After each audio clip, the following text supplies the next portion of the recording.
right, there's a bold new program going into effect in Boston, raising a lot of eyebrows, mine included. See my eyebrow going up? Police call it Safe Homes, and it allows officers to enter a person's home and search their kids' bedrooms for guns, all without a warrant.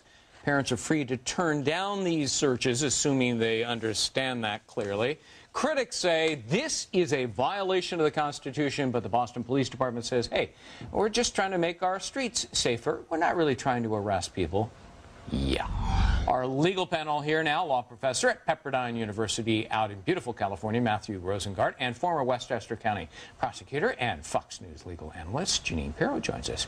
All right, you know, Matthew, it's the lawyer in me, but boy, knocking on a door without probable cause and reasonable suspicion and, you know, intimidating people, just the mere presence of 3 cops at your door is intimidating. I mean, this is unconstitutional, isn't it? Well, I think there's a good chance that it is going to be found to be unconstitutional. I mean, even any layman, anybody who watches Law & Order or any show knows 2 things. One is they have a right not to speak with the police under Miranda, and 2, they have a 4th Amendment right to be free from unreasonable searches and seizures.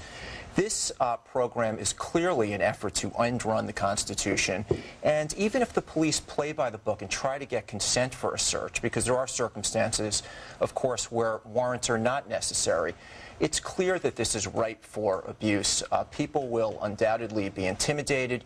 You have 3 policemen or FBI agents show up at your door. It takes a lot of moxie to say, no, you can't come in. Yeah, but they've got a right. They've got a say. And, Jeanine, I guess if a parent wants their local police to come into their home, clearly they have no control over their teenagers, and now they're just hoping somebody will step in. Right. I mean, this is what it is. It's a Safe Homes, Safe Streets program. It is a crime prevention strategy where police, not dressed as police officers, not in uniform, go to homes in dangerous high-crime neighborhoods where parents are happy to see them because the parents are now saying, you know what, I can't control my own kids. I can't control their friends. They must give consent. Police cannot go in there without the consent of the parents.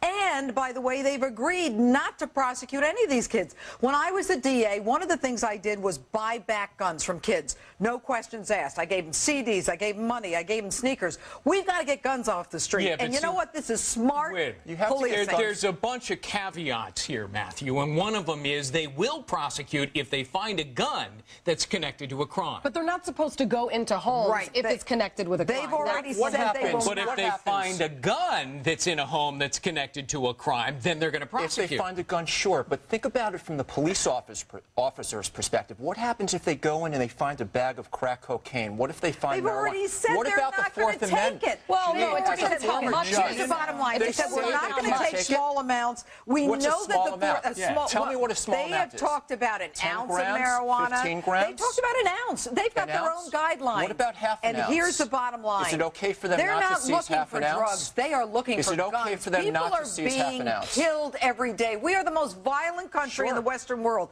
We have got to come up with some smart policing to protect innocent people. How would you This is not a violation of the 4th Amendment. The consent search is an exception to the 4th Amendment. Jeanine, how would and you the like it? exclusionary rule, and as a judge I ruled on this, 3 cops show up. They may be in plain clothes, but they're knocking on Jeanine Pirro's door, and they flash their badges, and they want to come on in. You're a little intimidated, aren't you? And maybe a little upset about it. Well, and that's why they tell you you do not have to agree to this consent search. We are not looking to arrest your children. Most people don't trust cops, okay? And most people are going to say no, but neighbors are forcing the cops to And not everybody is homes. as sophisticated as Jeanine Pirro. The doors that are going to be knocked on are not the Jeanine Pirros of the world. They're the most dangerous neighborhoods. These are people who are the most vulnerable people to crime. Vulnerable to police abuse as well. This is about Let's not throw the 4th Amendment out the window. This has nothing to do with the 4th Amendment. It's a consent search. They don't consent. These the police leave. These are high-crime neighborhoods, but who lives in high-crime neighborhoods? People who are susceptible to police abuse. We have to adhere to the 4th Amendment. We have to adhere to the 5th Amendment. Crime prevention program sounds great. The Patriot Act sounds great. We have to abide by the Constitution. Jeanine Pirro, Matthew Rosengart, thank you very much. Thank you. Lively debate as always. Great to have you both. Thanks.